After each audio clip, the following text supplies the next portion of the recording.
Such a good question with breeding season coming up. So is it healthy to breed mares back to back without breaks? How do you know if they need breaks? All that stuff. If you've been following here for a while and you have seen us go through foaling season and then into breeding season, quite a few of our mares are bred back-to-back years. But on the other side of things, you've also seen where I give a bunch of mares breaks. And that's due to the fact that while, yes, it is technically healthy for them, it is something that they were bred to do. Sometimes vets will suggest that if you plan on a mare being a broodmare and having multiple babies, that it's safer for her to stay in basically pregnancy shape. It's harder on them to go into pregnancy, out of pregnancy, into pregnancy. You know what I'm saying? Like, it kind of keeps them in shape for it.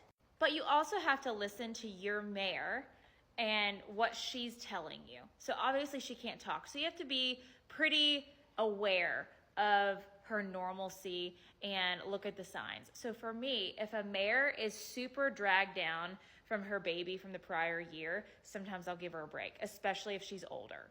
Drag down meaning sometimes when the baby is so big and they're nursing off their mom, that mama is giving all her nutrients to that baby, so she'll lose a lot of weight. If your mare is proving to be difficult to get back into foal when she's nursing a foal, that can prove that she might just need a break.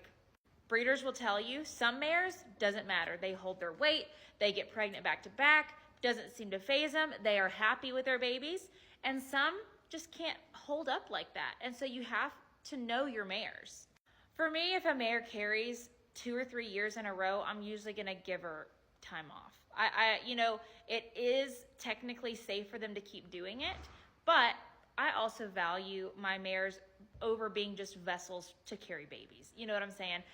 So Trudy, for instance, there were reasons for me letting her not carry this year, but carrying 2 years in a row, sometimes I might have given her a year off, especially if they're younger and I'm gonna have them their entire careers.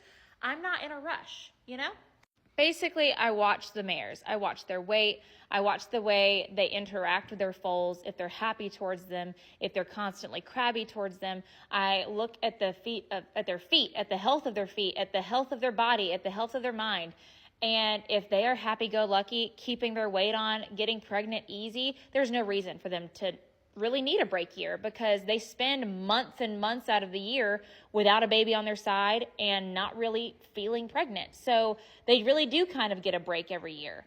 But like with Indy, with Sophie, with mares who were really drugged down by their foals, with mares who had trouble getting back into foal, it's just something you need to observe and talk with your vet about. I'm very close with my repro vet, and so I constantly am asking his opinion on who I should breed back, who I should give years off, that kind of thing. But yeah, it is very possible for your mare to be perfectly healthy carrying foals multiple years in a row. But just like it might be healthy for one mare, it might be hard on another. So you just have to pay attention.